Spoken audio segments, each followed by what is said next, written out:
Good evening, ladies and gentlemen. Welcome to our evening legal address. And I'm going to be opening as Grand Master to basically convey to you our position statement regarding the Sacred Medical Order. All right.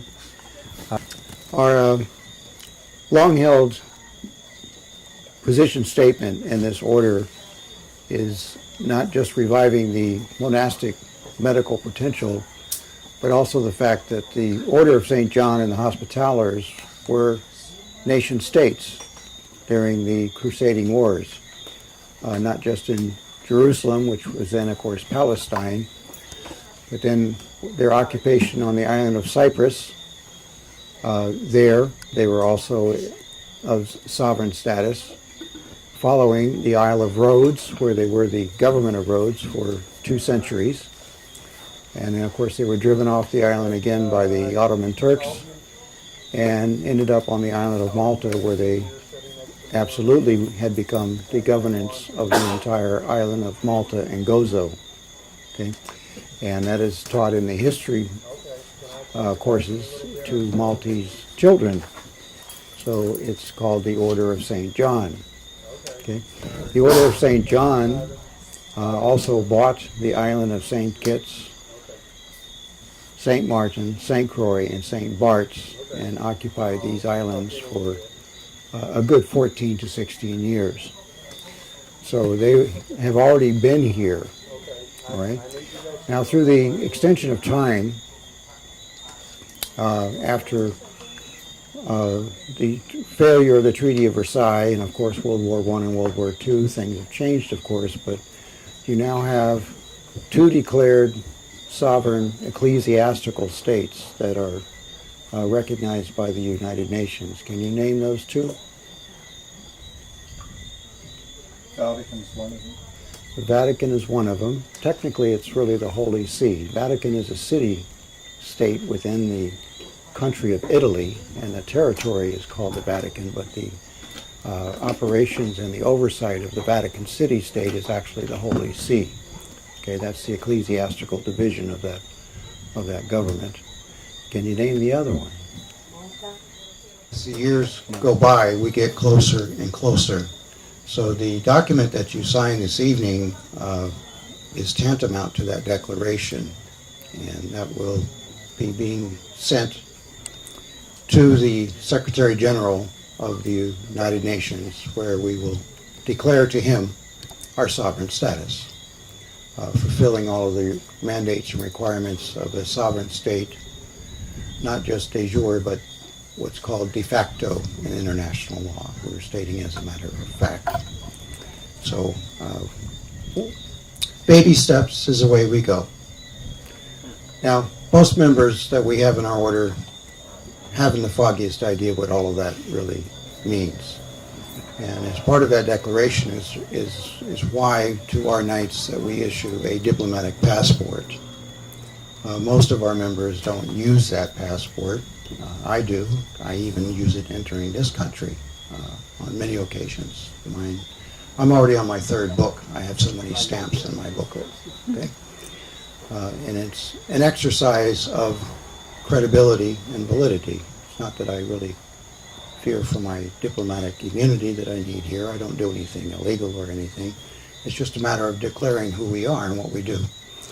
So these are all important steps, and I'm going to introduce to you a gentleman who will be joining us, who is working on his doctorate on these various topics, and I think we get along pretty well. I think so. We seem to think exactly alike, and that's a good thing, because it's a very large area of international law, and international law is fluctuating all the time. It changes annually just by international relations. There is no code book. So the reason I'm presenting this all to you is, how do you get to this status of understanding all of this? Well, understanding it will only come the day that you decide as a member of our order that you, by God-given right, are sovereign to God and yourself. Nobody else. Okay? States are merely tools for political affairs and social affairs. But the individual is always sovereign. So when you surrender yourself to God and to Jesus Christ, you become yourself a sovereign individual, and you take orders from nobody but Him. So that's kind of what I wanted to express to you. It's a mindset that you have to get into. I'll never forget, and this is a kind of an interesting little story. The last days my mother was alive, I was sitting with her, and she kind of just stared at me strangely, and I'm kind of sitting there wondering what was going on in her mind, because she had gotten elderly at this point. She says, "I have to tell you something." I said, "Yes?" She says, "You know what scared your father the most?" I had no idea. I really never really knew my father that well, to be honest. She said, "When you said you were going to do something, that's what scared him to death, because he knew damn good and well you would do it." So it's sort of been my history. I'm a man of my word, and I do what I think and what I say. So I kind of always had that sovereign streak in me ever since I was born. So I'll leave you with that. So now you know Charles McWilliams a little better.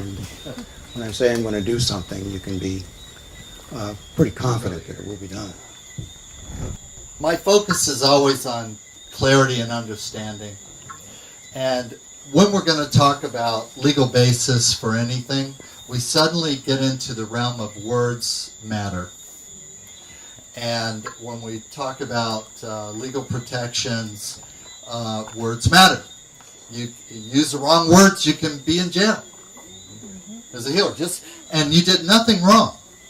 You did everything right, and you did everything right for the right reasons. But you used the wrong words.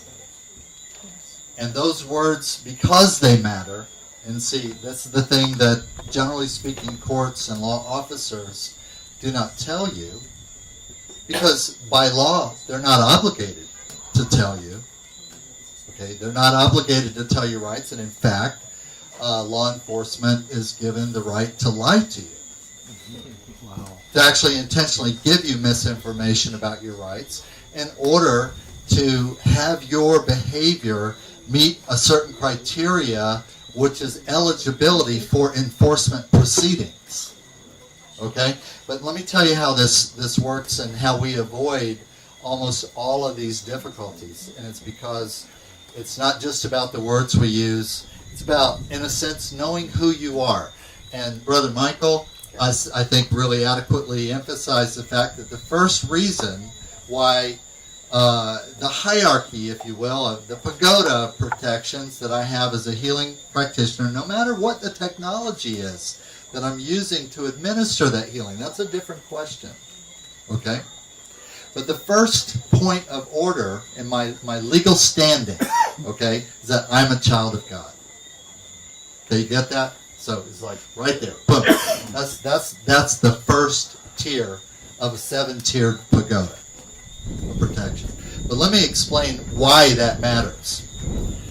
Now, granted, primarily I'm talking about U.S., although according to the United Nations, these principles that I'm going to discuss here real quick are actually internationally recognized in most countries in the world, okay? And they have some variation of this. Almost every country has some variation of this, except for North Korea and North Korea. Okay. And they say they don't. So, it seems like it's a joke, but really it's not a joke. Everybody else who's in the United Nations or part of it actually subscribes to most of these principles, okay, which are expressed under international treaty and declarations, okay? The first one is we have, I want to use a term, introduce you to a term, it's called sphere influence. Sphere influence. When you think sphere, think of a ball. Okay? And if we're Aikido practitioners, we have a dynamic sphere, which is right now my sphere is this big, but if I move over here, now my sphere is over here. So the radius of the influence of my sphere changes with my location. Okay? But we're going to say there are these concepts of spheres, and there's, even though they may all occupy the same space, as a matter of law, they're all considered completely independent of one another. The first one is the secular sphere. That means under the jurisdiction of government, regulation of federal, state law, or statute. And that would include all the way down to your city, to your town, to your county. It would include all the way down to the covenants of your housing project that you live in. If you live in a gated community and you signed a 900-page, I've actually seen a 900-page covenant for a gated community before. It was in 2 volumes, and it took you had to tow it on a little wagon to get it around. But people would actually sign these things and agree to them, and it's law. You can actually sue someone for planting their azalea on the right side of the door if the covenant said it's supposed to be on the left side. And if they don't comply, you can take their house away from them. Okay? Because that's a secular sphere of influence. We also say secular jurisdiction. Jurisdiction means government. So any license, any administrative approval given by any governmental authority of any kind is secular. A driver's license is a secular authority to use the state's highways. Okay? And by reciprocity between states, the authority to then drive from your state onto the highway of another state. And so on and so forth. And what most people don't realize, in order to drive across the country, at some point in time, all of those states you cross had to actually get together and sign formal legal agreements that they would allow citizens of Florida to travel on the roads of Georgia without a Georgia license. And same for Tennessee and Alabama and Texas and so on, all the way across the country by way of agreement, secular agreement. All right? All medical licensing, all allied medical licensing of any kind is secular. Okay, so you with me? Government. Okay? Big or small, that's all you need to know. All right?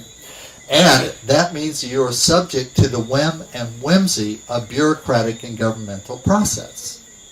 So today I apply for a license because it gives me rights and a scope of practice, and it gives me a livelihood and a way to make a living, and I can charge for insurance, and I can do all that, and life is good.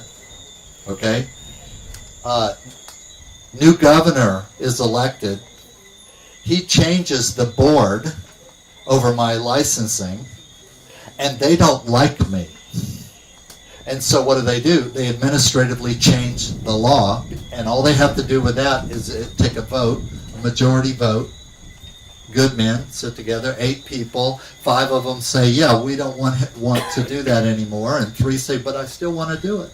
But it's majority rules, they change the law, and then as of the day after that, maybe a practice I've been doing for 10 or 20 years is no longer legal. And if I do it, I'll go to jail. And I agreed to that as a precondition to being given my license in the first place. And I also want to say this. Every state board medical license that I've looked at, and I think I've looked in detail at 41, so not 50. I haven't looked at every state.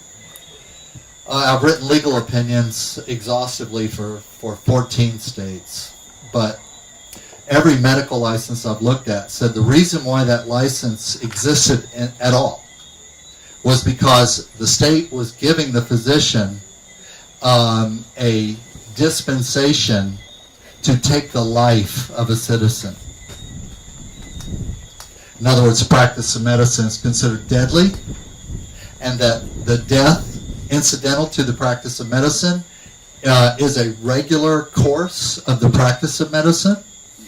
And in order to protect doctors from a certain amount of liability, the state has given them, like 006 the right to kill with justification. Now, justification is called medical necessity in every case. No one ever says that when their patient dies, it wasn't medically necessary. They're going to say it was necessary.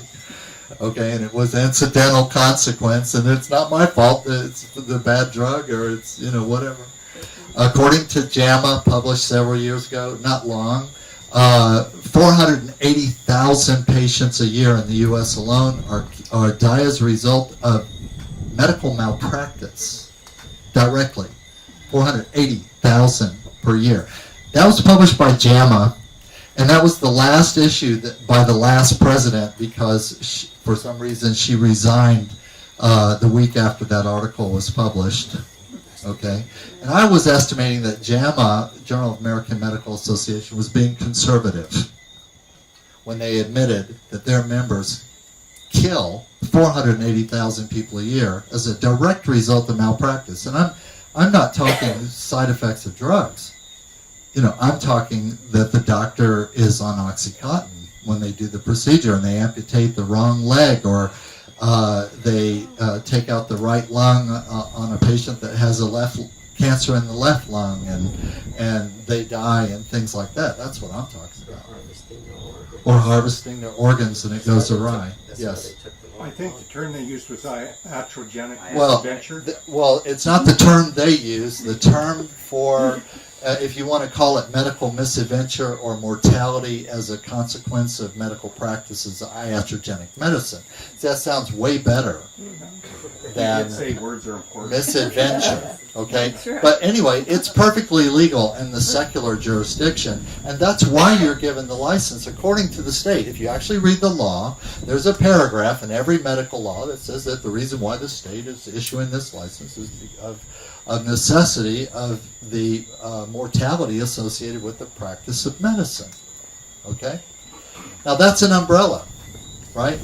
People have been misled to believe that that is the only legitimate practice of medicine that's even possible. Well, first of all, that's a new concept.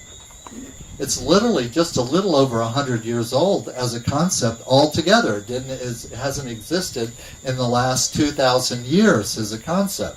Up to about 100 years ago, actually 1936, I could give you a date exactly, okay? The practice of medicine was supposed to be a moral obligation as a primary function of medicine. That changed with the Flexner Commission in 1936 when medicine was able to be defined as a profit business, as a business. And it changed the face of medicine for the whole world. Even though it was a U.S. phenomenon. Flexner Commission, 1936 Drug Act, et cetera, it was a U.S. phenomenon, but it changed the face of the practice of medicine worldwide because it took medicine out of the next sphere of influence, which is the jurisdiction of religion. Up until 1936, the vast majority of hospitals in the world were operated by churches. The vast majority. In fact, it was the rarest of the rare to have a church or clinic that was not affiliated with a church. And that includes, by the way, the great schools of medicine, 90% of which are all gone. Okay?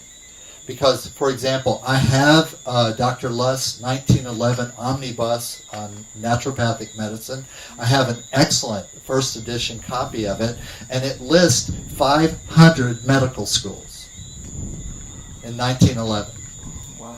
500 medical schools. Harvard's listed. Harvard is listed as a church medical school, as a seminary. Harvard gave up its ecclesiastical umbrella in order to meet the new government criteria for secular drug-based medicine and for a large cash endowment from some people I'm not going to go into, because as soon as I start saying the names of the people who gave the endowment, half of you will get mad. Okay? But it's how it worked. It's why Harvard started out as a religious seminary training ministers and pastors in healing ministries, and somehow ended up in the drug business and in the military industrial business. Things like mind control and so on and so forth. Enhanced interrogation. Okay? They've come a long way. So the second sphere is the religious sphere, which is called the ecclesiastical sphere. Okay? That means under the sovereign jurisdiction of ecclesiastical church and religious authority per church law or code. So in other words, the religious sphere is not part of the secular sphere. The religious jurisdiction is not part of the secular jurisdiction. And in fact, most people are really surprised to learn that the Constitution of the United States, and also, by the way, I'm using the word Constitution, you guys should know, you can't actually say that in a court of law in the United States. If you quote the Constitution as a defense in a court of law in the United States, you can get jailed for contempt. Okay? So, because that's not the law of the land. The law of the land is determined by Supreme Court precedent. Okay? But here's the thing. Constitution still matters. And the Constitution, from the very beginning, said we had this thing called separation of church and state. Most people have no idea what those words mean. What they mean is that the newly formed country allowed for another country to coexist on the same territory at the same time under completely separate laws, one not accountable to the other. One not accountable to the other. And this was institutionally made the foundation of all law in the United States. So churches have always, when I say always, there's no period of time where they have not had the right to, under their own codes, their own text, their own law, which we call, technically we use words like the Bible, okay? But it's more than that, okay? Because we can have a commentary, we can have an opinion, we can have our own elucidation of what we believe that the text, and that can be inculcated into our doctrinal statements. Just like in SMOC, we inculcate the Hippocratic Oath into our doctrinal statements, right? All SMOC members have to take the Hippocratic Oath, and all old members have to take it like over and over and over again. Okay? But that's very important. Why? Because that Hippocratic Oath establishes the procedures of doctrinal practice that gives us the right to practice under the church. So you have a right to practice medicine under the church, provided that you do no harm. Provided that you do not practice medicine for usury. In other words, for the fleecing of the clients, or for anything that would come across as being not for their betterment, and also not deemed worthy in the eyes of our Creator, or Spirit, or Jesus. Okay? There are other umbrellas. The Native American umbrella we call the Indigenous umbrella. Most people don't know this. Title 42, Title 24, Title 18, etc., etc. There are two primary federal codes that give indigenous people and indigenous organizations the right to practice spiritually based medicine without interference by the federal government and or any state and or any other authority lesser than the state. First one we call ARFA, the second one we call ARLUPA, Religious Land Use and Institutionalized Persons Act. ARFA was found to be unconstitutional, Title 42, when it was first passed, and it was amended, and that's ARLUPA, is the amended version of ARFA. And the reason why it was found unconstitutional was because it gave virtually unlimited rights of practice to a named church entity, which was the Native American Church, which I am a part of. So they found that to be unconstitutional, right? Because under U.S. law, Congress cannot prefer a religion, cannot prefer a church. But I thought they couldn't mention the Constitution. Now they are. No, the Congress can mention it. Oh, okay. So if you go to a medical board and start quoting its Constitution, then just out you go. All right. So they amended it because it specifically gave these expansive rights, and the rights were to express, to believe, to practice, and to express spirituality of Native American and indigenous religion. Well, medicine and the practice of medicine, according to University of Oklahoma, has been an exhaustive practice of all indigenous peoples, documentable for 40,000 years. Documentable for 40,000 years. And the whole recent history from the 1300s to the present day of the story of the Americas and the Caribbean. And most people think native medicine, indigenous medicine is just about feathers and drums and smudge and a great spirit and a pipe ceremony and a sweat lodge and a sun dance and a vision quest. And all right, those are ceremonies. They're medicine. There are thousands of other medical practices that include just about everything that you can imagine, including orthopedics, including acupuncture. You guys may not know this, but the syringe that we keep talking about for vaccines and inoculation is a Native American invention. Okay? It is. Native American invention. University of Oklahoma. All right? So that's an umbrella. Now, SMOC has gone through great research to establish that Christendom is an indigenous culture that meets all the criteria for recognition under the United Nations, under the UNDESA, non-governmental indigenous peoples organization. And so SMOC has been so recognized. Have the registration. I also have obtained the registration for my church independently. Okay? The last is what's called expressive private association.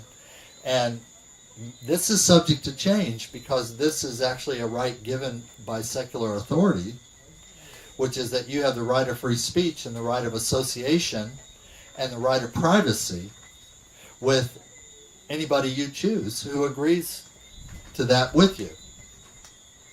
And there's some exceptions to this, which has to do with primary crimes like pedophilia, kidnapping, terrorism. You can't have a private club for bomb making. You can't have a private club for kidnapping, techniques. We have a private club for kidnapping techniques, and we only allow kidnappers to join it. You can't do that. But you can have a private club for virtually anything else legally, because you're given the right to freely associate in private with anybody you choose, right? And so essentially the legal strategies that we're using now are actually a combination of the last three. In other words, the religious umbrella, the native indigenous umbrella, and the expressive right of private association umbrella. And so this is what I mean by pagoda, is because if there's a challenge to your practice, you don't have a defense. Okay? You have a porcupine of defense. You have a multi-tiered pagoda, 7-layered umbrella of defense. It's not one thing. Okay? And then as far as Dan made a mention, like we use what we call APMs, memberships. For example, I teach, I have a college. I graduate practitioners and even doctors like Dr. Ko. And they set up practices and they go around the country. I have practitioners in every country. I've graduated over 4,000 students from my program. And they're practicing in every state and several countries outside the state, including Canada, by the way, where we are registered as an Indigenous Peoples organization, an Aboriginal organization in Canada. I went through that myself. Okay? Because I had some Canadian students. And, for example, you might find this interesting. The little sidebar, and I know we're running on. But, for example, Indigenous people, like in Canada, just like in the U.S., if you're going to deliver babies, you have to have a medical license. You have to be a nurse or a licensed midwife under the consultation of a licensed physician, et cetera, et cetera. That's the way it works in most states in the U.S. Same in Canada. Very tightly regulated.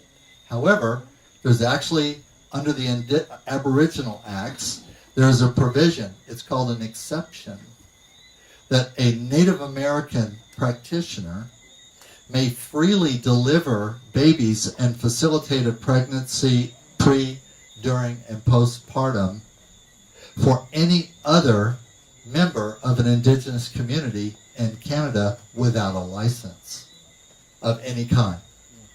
And there's no liability. It says right in the law that there's no liability. So, for example, in Canada, Indigenous people actually do have some legal rights to practice medicine. Okay?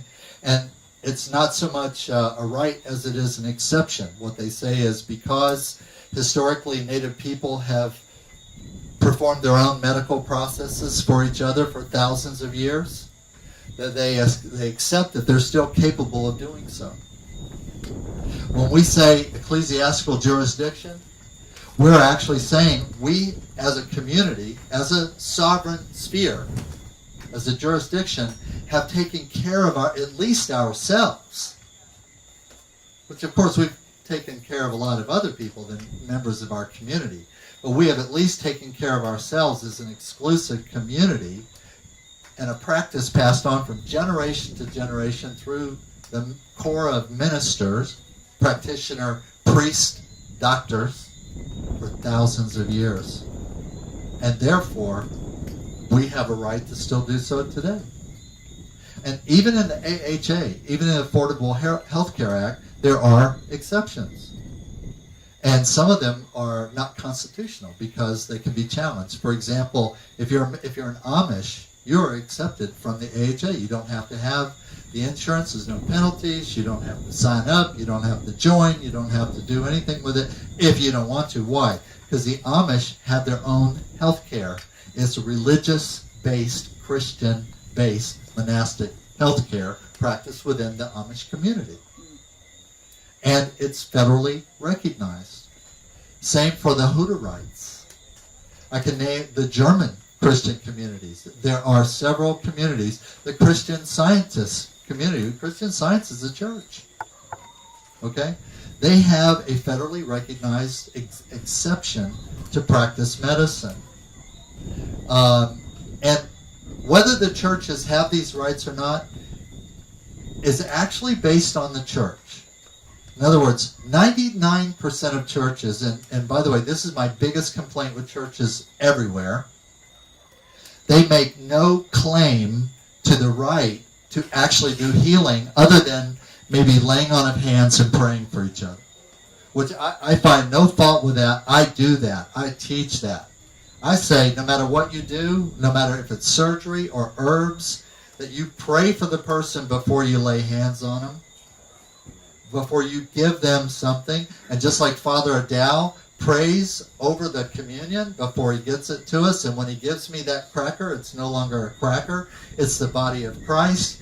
And by design, if I give you an herbal medicine, it is also the body of Christ. If I make that election in my mind as I do so, and I've been given the right to determine what is the nature of that sacrament. It doesn't have to be a cracker. Okay? It can be. Okay? If you ask Father Adele, I guarantee he'll tell you that there are people who were very sick, even to terminal, even to death, who on communion were healed. I mean, right then. Right when they took the host. Okay? However, as a point of ecclesiastical medicine, I am chirothesia, okay? Which means when I set myself to it and I orient myself to be in alignment with the Spirit and the will of God, I become like the host in the Mass. I become the direct, literal manifestation of the hand of God in the world. So that when I put my hand on you in a therapeutic way, it's not Dr. J who's putting his hand on you. It's God. When I fold, bend, spindle, and mutilate you,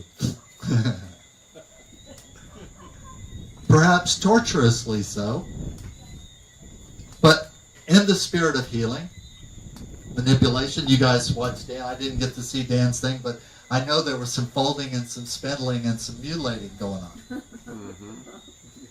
Okay? Sometimes healing is the most painful experience of your life until you get better. Okay? But no matter what I'm doing, if I'm applying an instrument like a radionic instrument or a light wand or spraying you with an herbal antibiotic, I'm not doing that. Holy Spirit is doing that. God is doing that. I am the agency of the Spirit in that moment. When the priest is delivering the communion, he's no longer Father Adele. You guys know that? When the priest is delivering communion, whoever that person is in the robe, that's why he puts the vestments on, is in a way he is declaring he is no longer Adele, Mar Basilius. I hope he wouldn't disagree with me. But because what? He is the material representation, the material manifestation of the Holy Spirit in real time, in real space, in your face. And the host is brought to you by God. So when you think about your medical service, what we're asking essentially is that you reframe. You can have a job as a medical job, you can have a medical vocation, you have a medical hobby. But if you're under the umbrella, that's actually not what you're doing. If you're under the umbrella, and the only reason this umbrella works is because it is sincere, and it is a firmly held conviction. It is a truest belief that you can ascribe to as a human being. And under those conditions, you are given permission to walk apart from the rest of the world. You are given permission, even in our country, you're given permission to do things that are illegal for everybody else to do. Why? Because their motives are suspect. And they need to be watched. They need to be supervised. Because it's understood that the occupation of medicine is not an ethical occupation by government. Now, I know many, many, many doctors, and we have many, many, many doctors who are MDs and osteopaths and oncologists, and they're the most ethical people I've ever met. But statistically, that is apparently not so for the whole industry. If you look at the numbers, somebody's off in all these people. Might not be you. Somebody's doing it. Somebody's misprescribing. Somebody's overprescribing. How do you prescribe 1 billion doses of OxyContin in a year? And what conceivable planet is that actually a reasonable idea? What planet? Okay? So, and last thing I'm going to say is, so, our strategy is this. I'm a minister. I belong to church. So, for example, we're a priory, just like you're a priory. Priory is saving grace. I happen to live on Saving Grace Lane, so it's serendipitous. Okay, that we were saved by grace, and we live on saved by grace, and we practice saved by grace and so on and so forth. Don't ask me how that works. But the point of it is we're a priory, we're a church, we're also an indigenous people's organization. Every single one of my students is required to join the church to take the first class. I can't take 1 hour of class in my school unless they're a member of the church, not one. Why? Because as soon as you come onto my school, you are subject to my authority as a minister. And part of my authority is to, well, how can I say this delicately, is to get in your business. And I have no legal right to get into your business, to talk to you about your past history or your medical history or your history of sexual abuse and trauma and all this, and counsel you as a student, unless I'm doing so as a minister and you're a part of my church. So that's part of the education process, because if we're going to teach students how to practice sacred medicine, then we have to do it by example. Right? The next thing is, as practitioners and graduates, like Dr. Coe here, every client has to be a member of the church. So that means that all conversations between us are under what's called penitent privilege. Penitent communicant privilege. It's a legal term, which basically says if you're a member of the church, I'm a member of the church, I'm a minister, and you can talk to me about anything, and that includes talk to me about your cancer, talk to me about your heart disease, talk to me about your complications with drugs or alcohol or whatever, that whatever it is completely confidential. Now, since my practice of medicine is chirothesia, is an extension of the divine intention through my hands to you, even my touching you is a form of communication and is therefore privileged. So we can't come back and say, well, just your conversation is privileged, but if you did anything to him, that's not privileged. Because actually, technically, I don't do anything. Why? Because I'm an instrument of divinity, and only divinity is doing anything, and I'm being what is called a vessel of the transmission of divine energy, divine energia, and you are agreeing to be part of the community of those who receive the communications from divinity. And that is no condition on what that communication consists of. Okay? The last thing I'm going to say is all this only works with a couple of criteria. Number one, you can't be a wolf in sheep's clothing. You can't look at something like we're doing as an umbrella to protect you and you're not sincere. You're just looking for a loophole. Because I hope one thing you're getting from this is we don't operate under loopholes. We're actually not operating under the table or in the shadows.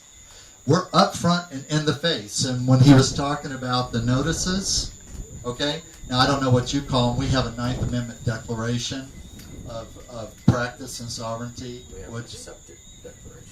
Okay, and so, for example, when I set up my practice, when I first moved to Florida, I did this in Georgia before, but when I first moved to Florida, I actually made up a document which was a declaration of my rights to express the will of God without interference by any governmental authority. And I also put a Title 18 disclaimer on the bottom of that. And I sent it to every medical board in the state. I sent it certified, and I went to the courthouse in my county, and I had the county clerk record it at the court. But then I mailed it to the state psychological board, and I mailed it to the osteopathy board, and I mailed it to the surgical board, and I mailed a copy to every board in the state. Why? Because whoever might have a complaint against me might originate as an investigatory process in one of those boards. But it's never going to be a client. It's always the client's sister's boyfriend's chiropractor who will file the complaint. Yes. Yes. Okay, it's never the client. Why? Because they're a member of the church, and you treated them ethically. You don't have any legal And you standards. treated them ethically.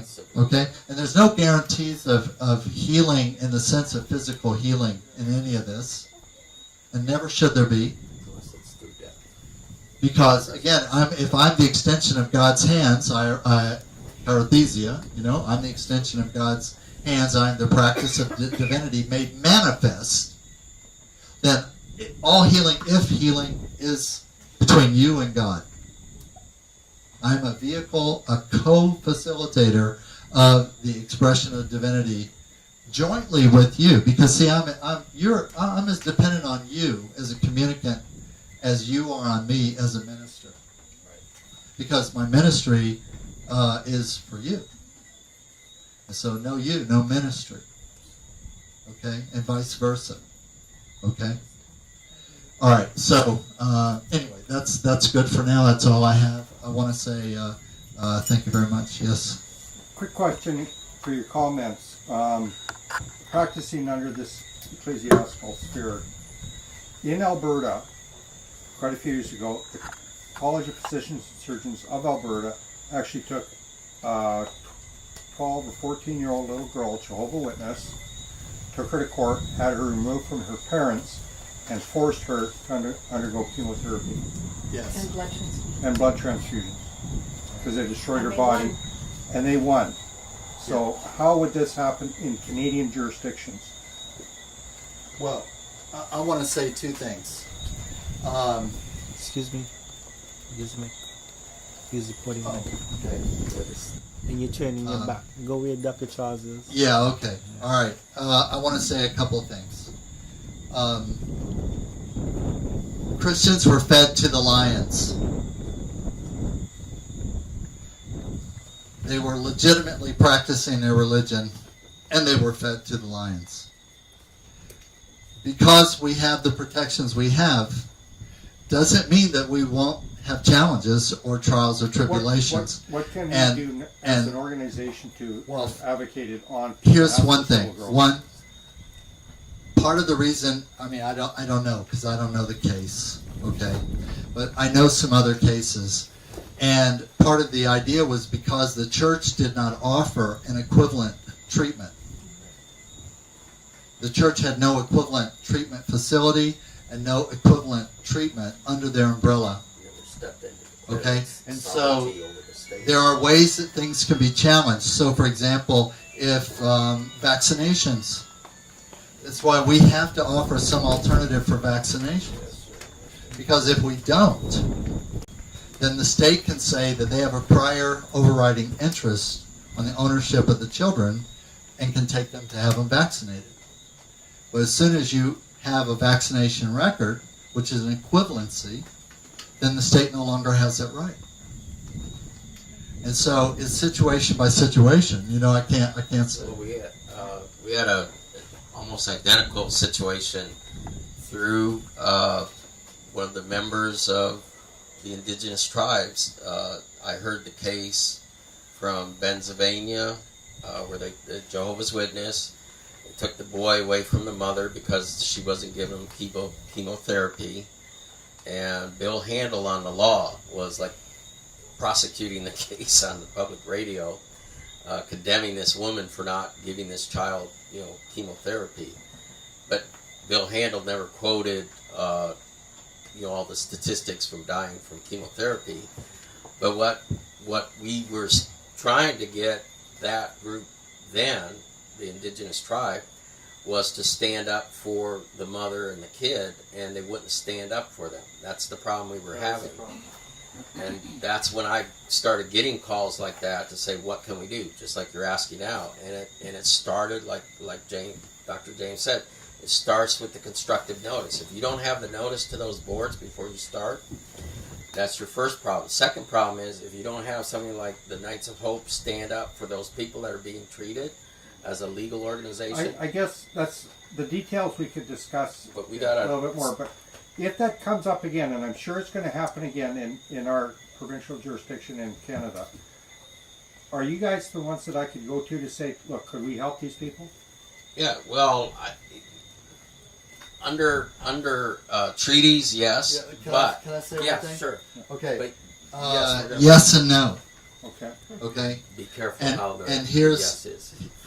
Here's the way it works. You cannot have a defense that manifests after the charge. Right. Okay? There's actually a term for that. It's called jailhouse conversion. Everybody gets religious after they get prosecuted and taken to jail. And no matter how fiercely religious and legitimately religious you become, after you've been cited, it's not a defense in your case that can be But added. we can join them in a defense for the mother and Microphone. child if that came. If No, I'm just wondering especially if and when it happens again. They would have to already be a member of the church before. not, Okay. Well, I believe. let me you know. let me say what we're doing. Go ahead. So as you see us structure certain things, and so some of the things Dan and I have been doing, we've been establishing 508s under. Your clients have to know this. The clients have to know, You cannot be a ninja minister. so don't go help them if they don't know. They have to suspect that you're a minister. They have to suspect. And they have to honor that. And so, because if they're asked privately, and they say, no, I didn't know it was a ministry, there's no indication of that. And if they think a reasonable person would not get it, that's going to make their life difficult. Because, and here's the converse of it, I'm going to be honest, I used to have a hard time with this nom de plume of minister, of priest, of minister. I struggle with it. Why? Because in my early years I had issues with priests and ministers. And I was like, I'm not one of those guys. Okay? And so I had an issue with that. But then I realized that I didn't have a right to do what I did unless I was genuinely what I professed to be. And so I dusted off that mantle. Doc gave me a mantle, and I looked at that thing. You think it's easy to put a mantle on. Maybe you do, maybe you don't. Putting on a yoke. I want to tell you, for me, it was a big deal. Because it meant that I was confessing in public that I was no longer an ordinary person. And that forever after, that I was going to have this conversation with everyone. Now, Ariana has known me as long as I've been in the organization, right? So she saw the transition from not a ministry to announcing to everyone, we're now part of a church, and I'm a minister. And they're like, what? What are your qualifications to be a minister? I says, none. Because all qualifications for ministry come from God. And God saw fit to make me representative. Okay? And so that's it. Doc and Smock just happened to be the chirothesia. Doc laid hands on me.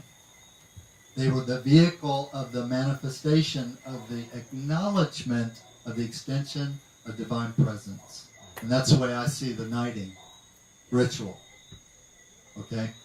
And putting on the mantle is biblical. Put on the mantle. Put on the armor. The vestment. You're a soldier. And Yeah, we don't have armor, but I mean, we might. I don't know. He's always coming up with something, so we might actually all the have some. crusaders had. Might actually have all the crusaders some had. armor that we knights might have to actually be putting on at some Yeah, point. check out all those statues. As soon as I saw this, I was like, "Oh no, I'm gonna end up with a breastplate." Male. But this is getting a little literal. You know what I'm saying? But you know what? It goes with the territory.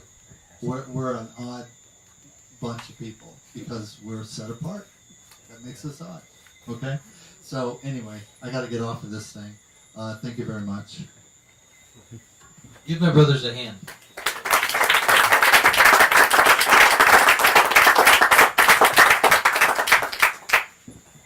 Well, you've just seen 3 people declare their sovereignty. We're all unique, and we all bring different things to the table, and that's why we're an organization and a group, and this is why we have a sovereign council, because I can't do all this by myself. I shouldn't do it by myself because we're an organization. So that's why we say, gentlemen, you want to become a member of the organization, you are vetted through the Sovereign Council.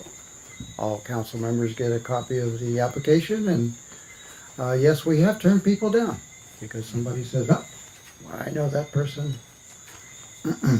Don't want them in this organization.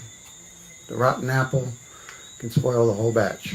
So feel proud of your organization. I mean, we have members that, they come in, they get their vestment on, and they go and they leave, and we don't hear from them for months, and they haven't the foggiest idea really who we are and what we go through, do they?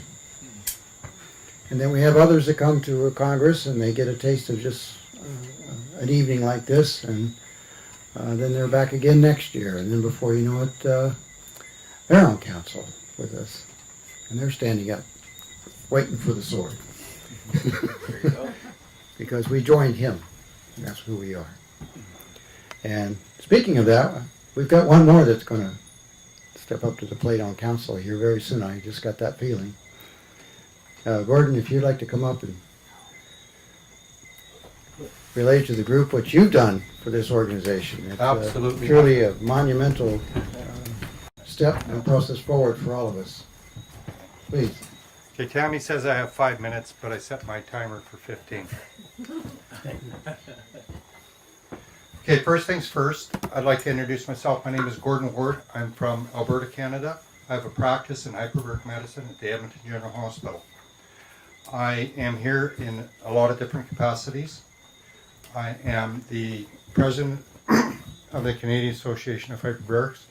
I'm the vice president of the Canadian Society of Bioregulatory Medicine. I'm the Grand Prior of Canada for the Hospitaller Order of St. Lazarus of Jerusalem, and I am Tammy's partner. Nice. Okay. And taking credit where it's due, this was not my work. I am standing on behalf of Tammy to give her credit for the work that she's done. Okay. About 4 years ago, Tammy and I discovered an organization called the Canadian Society of Bioregulatory Medicine. I had quit my profession in hyperbaric medicine 3 times in the last 20 years because of the hostility in trying to practice a mainstream medical practice on behalf of advocating for patients. During this time that we met the people behind the Canadian Society of Bioregulatory Medicine, I met people like yourself. Every one of us has a story how we fight, advocate, forward on behalf of somebody that is vulnerable and ill and sick. And I found a renewal of spirit. Tammy and I were elected as the senior executives of that organization. And in that capacity, Tammy has worked very diligently for 3 years to push and drive for greater credibility, not so much for what the members could do for us as an organization, but what the organization could do for the members. And she has spent 3 years very diligently working with insurance companies around the world, from Lloyd's of London, some of the big names, to get credible backbone strength behind of what we do. Although we might practice under the ecclesiastical sphere, we live in a world where we are the pilgrims passing through. So we drive cars, we do have to have a license. So one of the things that Tammy pursued was insurance. And she was successful at doing this just not that long ago. I'd like to take credit, but she was the one that did the work. She spent hours on the phone, filling out the paperwork, having to define every step of the way of what these people required to give us credible legal recognition. She was able to secure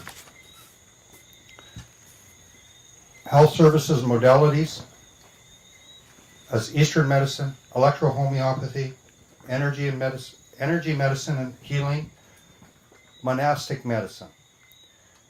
Item number 5 is nutritional detoxification, immunostimulation, botanical and lifestyle medicine. Number 6 was physical medicine, and number 7, traditional oriental medicine. What was very significant for this organization is it included monastic. We have very detailed descriptions of what these would include. And in addition to that, Tammy was able to successfully get an 8th category for additional modalities, and these would fall in under the broad range of holistic practitioners. And they can be added to an insurance policy. This policy was not only offered to the Canadian Society of Bioregulatory Medicine, but we have international members from the United States. And so this policy will include both Canadian and U.S. practitioners. And fortunately for the American practitioners, the funds are in Canadian dollars. It would something like $276 Canadian, which is probably 50 cents American. Would include something like professional liability, commercial general liability, up to $1 million.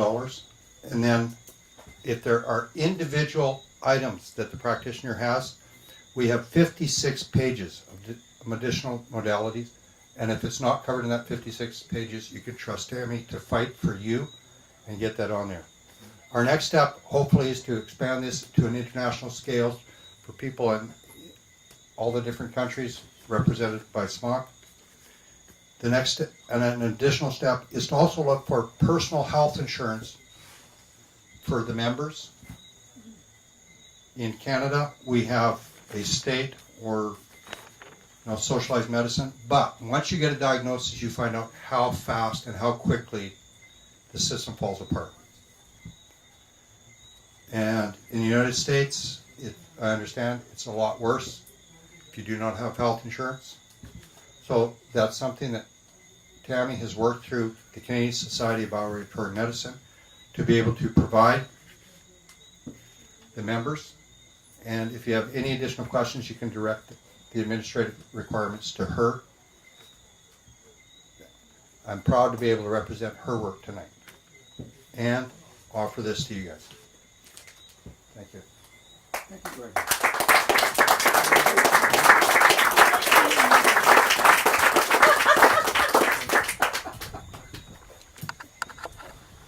Well, it's been a very productive evening. I hope you all got a good glimpse of the behind-the-scenes work that goes behind the organization and what we do. Yes, if you want to take advantage of the of getting on board with your liability insurance, which is very minimal